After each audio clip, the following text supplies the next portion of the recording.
Hello and welcome to Brewers Daily, part of the Fan Arch Podcast Network. This episode is brought to you by Kelshi. Use code FANARCHBASEBALL to get $10 when you trade 10. I'm Dave Gasper. Lots to get to here on a Friday show. The Brewers are starting a weekend series against the Los Angeles Dodgers. We'll get into that, previewing it, and what the Brewers are going to be facing this weekend, coming off their sweep of the Chicago Cubs. We can't forget about that. Okay, we got to keep bringing that up. But the Brewers swept the Chicago Cubs in Wrigley and are now sitting 1.5 games up in the NL Central. Also, we'll take a look down on the farm as well. And we got to talk about another thing that was happening down on the farm. Quinn Priester on rehab assignment with AAA Nashville. And as I said, as I expected, it did not go well for Quinn Priester on his latest rehab assignment for AAA Nashville. Got the start Thursday, and sure enough, it went poorly. He went 3 innings, gave up 5 hits, 5 runs, 3 walks, 2 strikeouts, 68 pitches, 34 of them strikes. So a 50% strike rate. That's low. His career strike percentage is like 63, 64%. So he's not throwing strikes. He is giving up walks. He is giving up hits. And he is giving up runs. The velo, 91, 92, topped out at 93.9 on his sinker. So velo ticking up slightly, but command, still a problem. Results, still a problem. You're giving up hits, you're giving up runs. It is not good.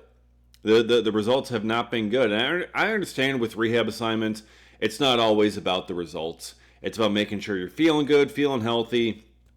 But for Priester, with the thoracic outlet syndrome that he's trying to rehab through, which almost no one has successfully rehabbed through without getting surgery, it's as Pat Murphy has talked about, it takes a while for that touch, that feel to come back when you have the nerve issue in the arm. That's not wrong. You know, it is going to take a while for that, but you have to wonder at some point, is it really worth it to continue this? Because if it's going to take that much longer for him to actually get that touch and feel back, at what point is he going to be useful for your rotation? Especially with the way that they have been pitching lately with Miz and Harrison and Henderson. Sproat has been pitching better. I mean, you got Gasser in there now. You got Woodruff who's feeling better.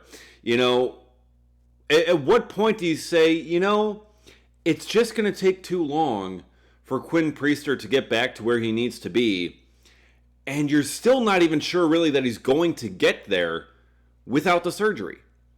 So at what point do you just shut him down and just say, get the surgery and we'll see you next season?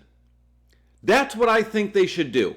I think we're at that point here where you just got to shut it down, get the surgery, and just punt and look ahead to next year for Quinn Priester. You've got the depth to withstand the loss of Priester. You've already withstood the loss of Priester so far. You have not had him the entire season. And you've been able to withstand just fine not having him there. So really, it's not a matter of needing him back. What they need is for him to be healthy. And clearly with these results that he's been having, he is not fully there. He may feel fine, but clearly something is causing an issue with him being able to actually command his pitches, to get the velo where he wants it to be, to get the ball where he wants it to be, and the results are just not there. And as much as you may preach the process and being able to just being able to be healthy, that's great. But when you get to the big leagues, when you're back up there, the results are going to matter a bit more. We just saw the other day Robert Gasser gave up 5 free passes, a couple of hit batters, couple of walks, 4 innings. He gave up 2 runs. Okay, he gave up 2 runs in his start, and Pat Murphy was there post-game, and he's like, man, you can't let that happen. You got to be better than that. He was basically ripping him apart. He was ripping apart Gasser for giving up 2 runs in 4 innings, saying you got to be better than that. You can't give up those kinds of free passes. Priester's given up a whole ton of those, and he's getting hit hard. He's given up a lot more than 2 runs in each of these outings. So when you get him back, you need the results to be there. And I just don't think those results are going to get there with the Brewers continuing down this path. It makes so much more sense to just shut him down, get the surgery, and just get him right for next season. So that you can actually give him the time to get everything ready, to get that touch and feel back throughout spring training. Because it is a longer recovery, yes. You have your first rib removed. Okay, that's going to take a little bit of time for recovery there. He may be feeling pain-free, but what's probably best for him in the long run is going to be get the surgery and just come back next year and just be ready to go then. Because the longer you wait, the more risk you run of Priester not being ready to go at the start of spring training next year. And then you're dealing with this whole thing again of, oh no, Quinn Priester hasn't had a full spring training. How much is he actually ready to go to start the season? The longer you wait to do this, the more risk you run of that. And I really think we're getting to that point here now where the Brewers almost got to be faced with no choice. I understand that you want to have him back out there. He helped you win a lot of games last season. He's one of your better pitchers when he's healthy. But even though he may be pain-free, he's not looking healthy out there. And you got to do what's best for the player and best for the team at this point. And I think surgery has got to be strongly on the table for Quinn Priester. We'll see if they actually do it or when they actually do it. But the more starts you see like this, the more you get concerned that needs to be the outcome at some point here.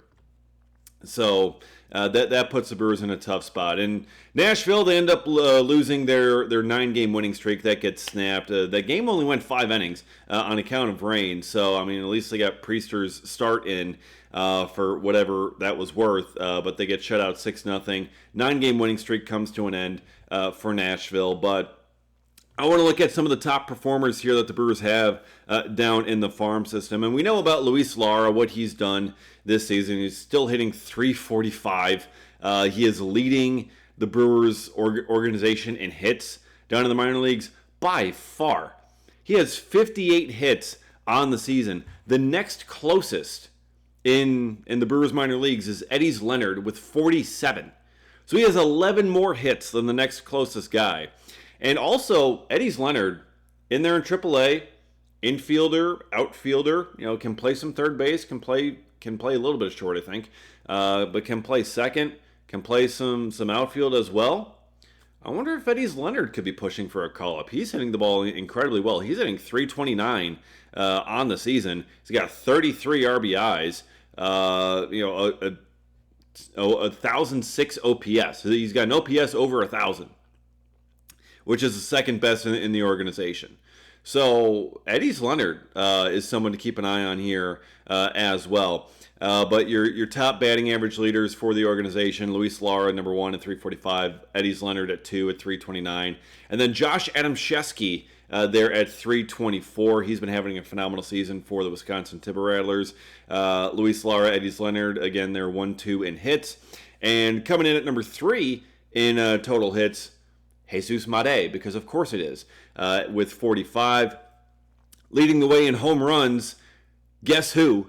It's Blake Burke and Andrew Fisher, both of them with 11 home runs apiece. The two Tennessee Volunteer sluggers that the Brewers have drafted the past couple of seasons. Blake Burke, 11 home runs in Biloxi. Andrew Fisher up to 11 now in Appleton. And Fisher, what's really important here is that he has really started to cut down on his whiff rate and his strikeout rate, because early on in the season, when we've talked about Fisher, that strikeout rate was very, very concerning. And lately, over the past couple of weeks, that has started to drop, which is really, really good news, because I was getting very concerned there with how much he was striking out, but that has been trending downwards, so that's been trending in a good direction for Andrew Fisher, and the power has really started to be there. He's hit some absolute moonshots for the Timber Rattlers this season. And also, Braylon Payne has 10 home runs. Jose Anderson with the Wilson Warbirds has 10 home runs. Braylon Payne has also improved his strikeout rate a little bit here and is looking pretty solid for the Timber Rattlers. Jose Anderson, international signing a couple of years ago, big-time power, can he hit for enough average? That's really going to be the question for him. But 10 home runs already for the Wilson Warbirds, so he's got himself way up there.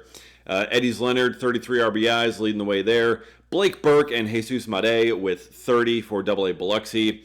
Dylan O'Ray leads the Brewers organization in stolen bases with 22. Jesus Made right behind him with 18. Luis Lara and Brady Ebel, early draft pick last year, with 17. And then your OPS leaders for the Brewers organization, Josh Adamszewski with a 1019 OPS, Eddie's Leonard with a 1006, and then Andrew Fisher has gotten his OPS up to 972 with all those home runs that he's had. Meanwhile, on the pitching side, some really good success, some breakouts here. Braylon Owens, a 10th round pick, kind of an underrated signing.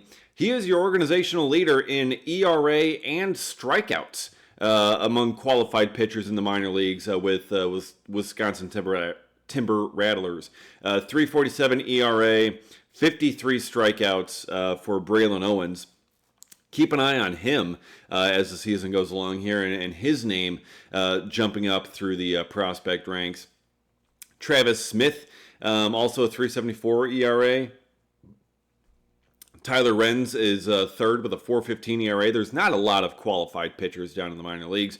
But Tyson Harden also up there in strikeouts, number 2 in strikeouts behind Braylon Owens.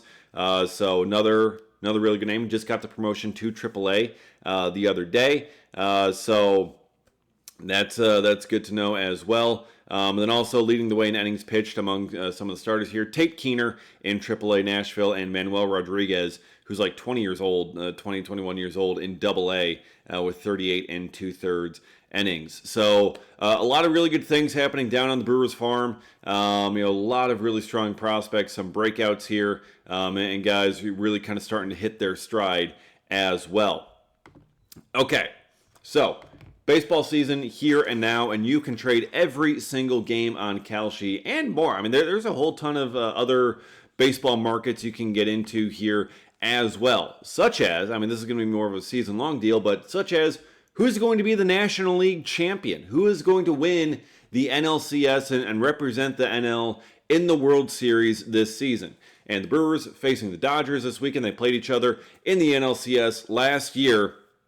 Getting a rematch of that, the Dodgers, 39% chance to win the National League.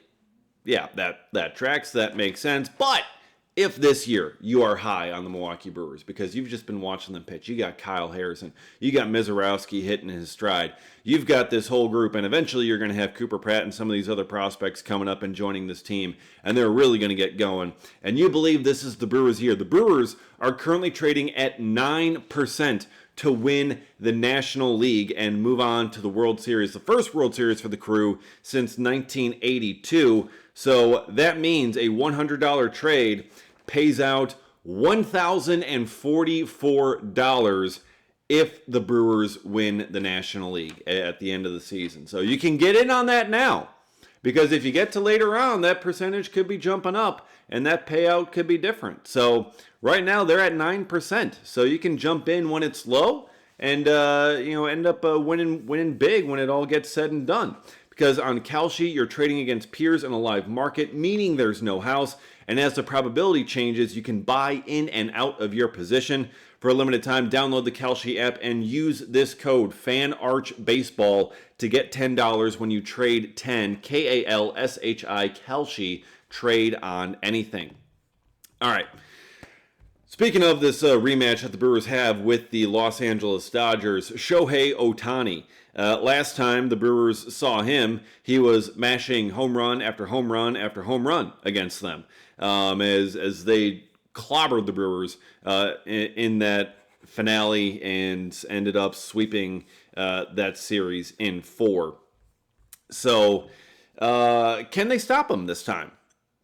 Maybe. The pitching is certainly... it's not who the Brewers... It's not perhaps their A part of the rotation because Jacob Mizorowski and Kyle Harrison just pitched. But still, Logan Henderson has been really, really good in his starts this season. Robert Gasser, his last time out, Murph kind of ripped him apart for it, but still 4 innings, 2 runs. Granted, it was against the Minnesota Twins, but still. And then you got Brandon Sproat on Sunday. So, you got kind of the bottom part of the rotation here, but still, You got some really talented young arms there. I mean, basically your 3 top pitching prospects coming into the season that you have. So can they stop Ohtani? Ohtani hasn't been perhaps quite as otherworldly this season, hitting just, quote unquote, 272 with just an 885 OPS. Now you say, well, in just an 885 OPS. Well, considering for each of the past 3 years he's had an OPS over 1,000 at the end of the season, yes, just an 885 OPS,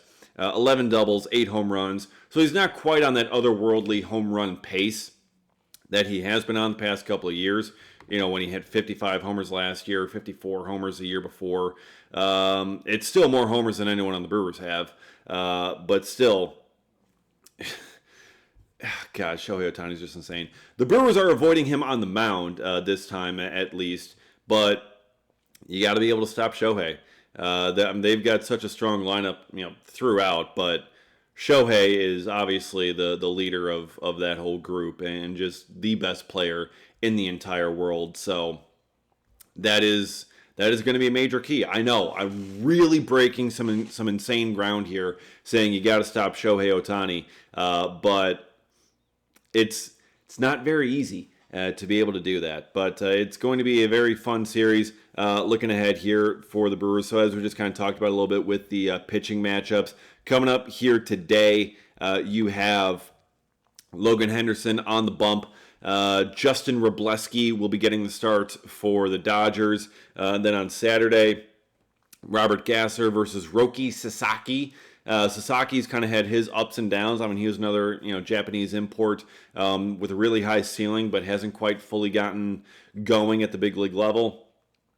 And then Sunday, Brandon Sproat gets to match up against Yoshinobu Yamamoto, who was absolutely insane last postseason and ended up winning the World Series MVP, and he just dominated everybody. Yamamoto is so good, and that's going to be the matchup on Sunday. So I wonder if you're going to get kind of that classic Sunday afternoon lineup from Murphy, where it's like you got Blake Perkins in there, and you've got Joey Ortiz. You've got really kind of the whole bench group. You get Gary Sanchez in there, and Rengifo, and I don't know. It's going to be an interesting lineup how they do that, and who ends up getting a day off that day against Yamamoto on Sunday. But it should be a fun series. And also on Sunday, Packers head coach Matt LaFleur is going to be throwing out a ceremonial first pitch. So